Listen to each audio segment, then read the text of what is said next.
Berikan aku hati takut akan Engkau Tuhanku. Perhatikan firman-Mu tiap hari. Jadikanku anak taat bagi Engkau Bapa-Ku. Yesus, ku mau patuhi. Ku ingin berkenan selalu di hadapan-Mu, menjadi pribadi seperti yang Kau inginkan. Yesus, tujuan hidupku hanya Engkau kesukaanku.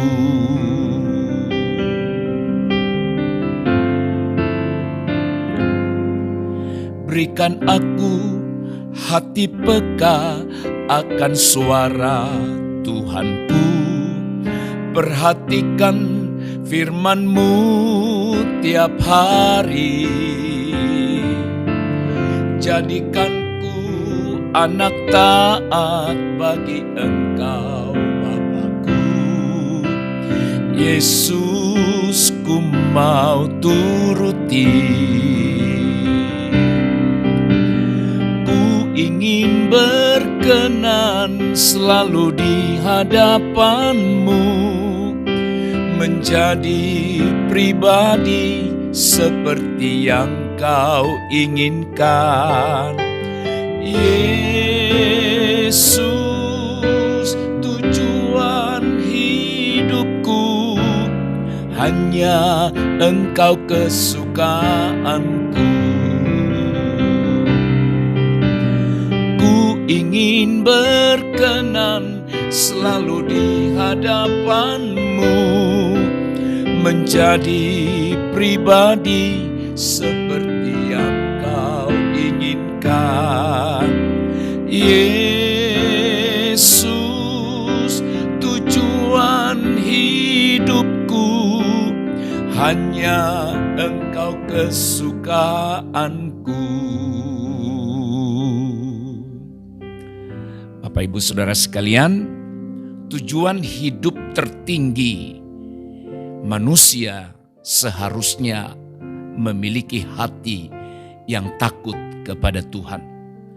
Tahukah saudara, bahagia daripada orang yang takut akan Tuhan itu seperti apa?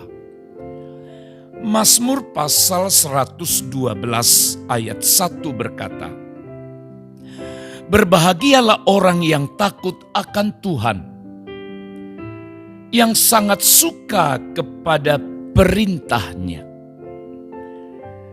Mazmur ini membicarakan berkat-berkat yang tersedia bagi orang yang takut akan Tuhan atau bagi orang yang benar.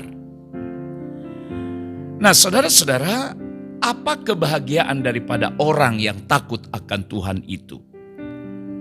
Yang pertama, ada berkat yang akan diteruskan kepada keturunan mereka. Sekali lagi, ada berkat yang akan diteruskan kepada keturunan mereka. Ayat 2 berkata, anak cucunya akan perkasa di bumi, angkatan orang benar akan diberkati. Yang kedua, ada berkat yang dicurahkan kepada mereka sendiri. Artinya kepada orang yang takut akan Tuhan itu.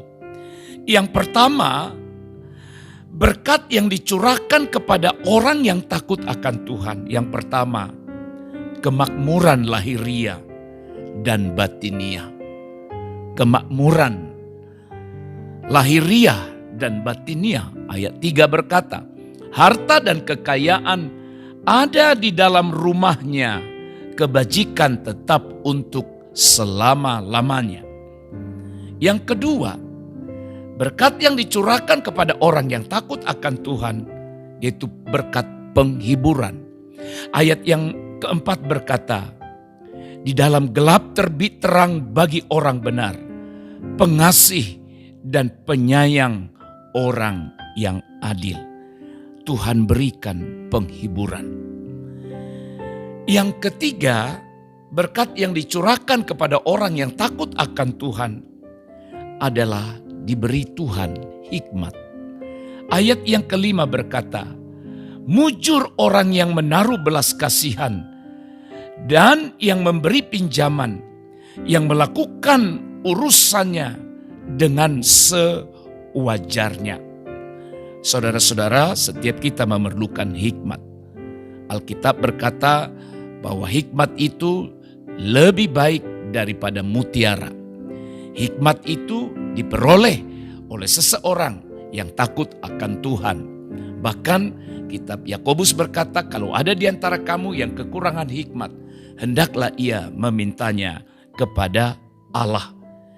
Yang berikut, saudara-saudara, berkat yang dicurahkan kepada orang yang takut akan Tuhan ada di ayat yang ke-6 dan 8. Ayat 6 sampai 8. Sebab ia takkan goyah untuk selama-lamanya. Orang benar itu akan diingat selama-lamanya. Ia tidak takut kepada kabar celaka, hatinya tetap teguh kepercayaannya kepada Tuhan. Hatinya teguh, ia tidak takut sehingga ia memandang rendah para lawannya. Nah saudara, berkat yang dicurahkan kepada orang yang takut akan Tuhan itu adalah Tuhan beri keteguhan hati dalam menghadapi apapun juga. Dan yang terakhir, yang kelima, ada berkat yang dicurahkan kepada orang yang takut akan Tuhan, yaitu berkat kehormatan. Ayat 6 dan ayat 9. Tapi saya baca ayat yang ke-9 berkata demikian. Ia membagi-bagikan, ia memberikan kepada orang miskin. Kebajikannya tetap untuk selama-lamanya. Tanduknya meninggi dalam kemuliaan. Tanduknya meninggi dalam kemuliaan, yaitu kehormatan. Saudaraku sekalian yang dikasihi oleh Tuhan, marilah kita terus berupaya selama kita hidup untuk memiliki hati yang takut akan Tuhan. Kita berkata, oh Tuhan, berikanlah aku hati yang takut kepada Tuhan. Sebab ada berkat khusus yang akan dicurahkan kepada orang-orang yang takut akan Tuhan. Amin. Tuhan memberkati kita. Shalom.